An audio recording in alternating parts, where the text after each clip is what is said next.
বিসমিল্লাহির রহমানির রহিম। আসসালামু আলাইকুম। আজকে রুই মাছের লেজ ভর্তা করব, মুসুর ডাল ভর্তা করব, আর ভর্তা করব ছোট আলু। বাই দ্য ওয়ে, আমি মাহমুদা খানম, মাহমুদা ডাইন থেকে সবাইকে স্বাগতম। প্রথমে আমি রুই মাছের লেজগুলো হলুদ, মরিচ, লবণ মেখে ভেজে নিচ্ছি। এই ভেজে নিচ্ছি। মাছ অলমোস্ট ভাজা হয়ে গিয়েছে।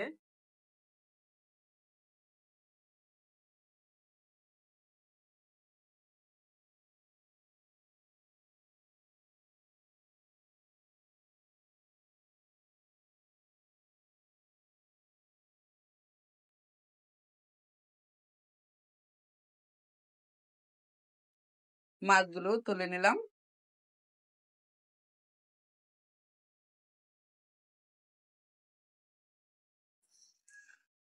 সরিষার তেল দিয়ে দিলাম, আর এখন কাঁচামরিচ পেঁয়াজগুলো ভেজে নেব ভর্তা করার জন্য।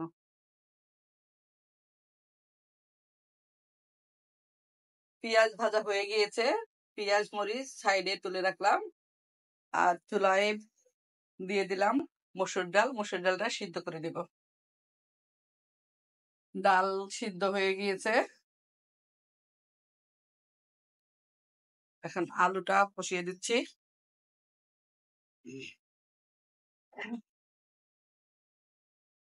ঢাকনা দিয়ে ঢেকে দিচ্ছি। আলু সিদ্ধ হয়ে গিয়েছে, একটু থেতো করে নিয়েছি। ডাল সিদ্ধ হয়েছে, মাছের কাটা বেছে নিয়েছি। এখন ভর্তা শুরু। ইঁচড় ঘন্ট হয়ে গিয়েছে, এখন ভর্তাটা করে নিচ্ছি। মাছ ভর্তা। পেঁয়াজ মরিচ দিয়ে দিলাম, নিয়ে নিচ্ছি। লবণ, সরিষার তেল আলাদা করে নিব না, ভাজার সময় সরিষার তেল দেয়া আছে।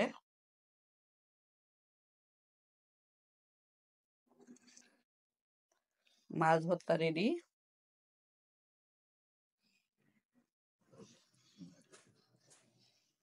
ডাল ভর্তাটা করে নিচ্ছি। দিয়ে দিচ্ছি পেঁয়াজ আর মরিচ, দিয়ে দিচ্ছি স্বাদ মতো লবণ। সরিষার তেল তো দেয়াই আছে পেঁয়াজ ভাজার সময়। এখন আলু ভর্তাটা করে নিব, খোসা সহ আলু ভর্তা।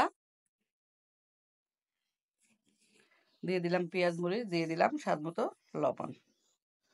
হয়ে গেল 4 রকমের ভর্তা।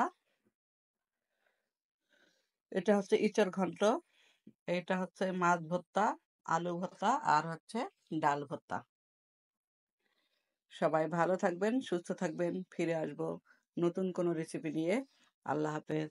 আসসালামু আলাইকুম।